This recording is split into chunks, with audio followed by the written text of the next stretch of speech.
वैदिक ऋषी आणि त्यांचे योगदान। नमस्कार। आपल्या वैदिक ज्ञान मालिकेचा आज आहे 5वा दिवस। आपण वेदांबद्दल बरंच काही ऐकलंय, पण हे ज्ञान ज्यांच्यामुळे आपल्यापर्यंत पोहोचलं त्या महान ऋषींबद्दल तुम्हाला माहिती आहे का? आजच्या 5 प्रश्नांमधून आपण या महान ऋषींचा वारसा जाणून घेऊयात। वेदांचे संकलन करून त्यांचे 4 भाग कोणी केले? महर्षी वेदव्यास। आधी वेद हा एकच मोठा ज्ञानसंग्रह होता।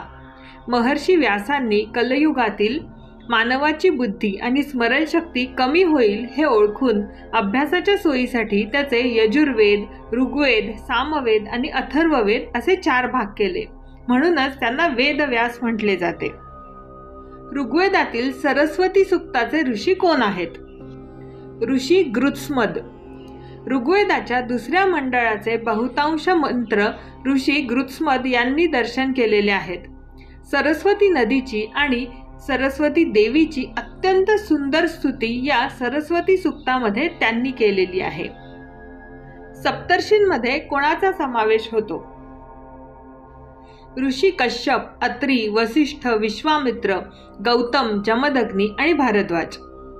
हे 7 महान ऋषी विश्वाच्या कल्याणासाठी आणि ज्ञान प्रसारासाठी सदैव कार्यरत असतात। आकाशात दिसणारा सप्तर्षी तारका समूह याच 7 ऋषींचे प्रतीक मानला जातो। कोणत्या ऋषींनी समुद्राचे पाणी आचमन करून आटवले होते? ऋषी अगस्त्य। एका पौराणिक कथेनुसार जेव्हा समुद्रात लपलेले राक्षस ऋषींना त्रास देऊ लागले तेव्हा ऋषी अगस्त्यांनी आपल्या तपोबलाने संपूर्ण समुद्र एका आचमनात पिऊन आटवला होता।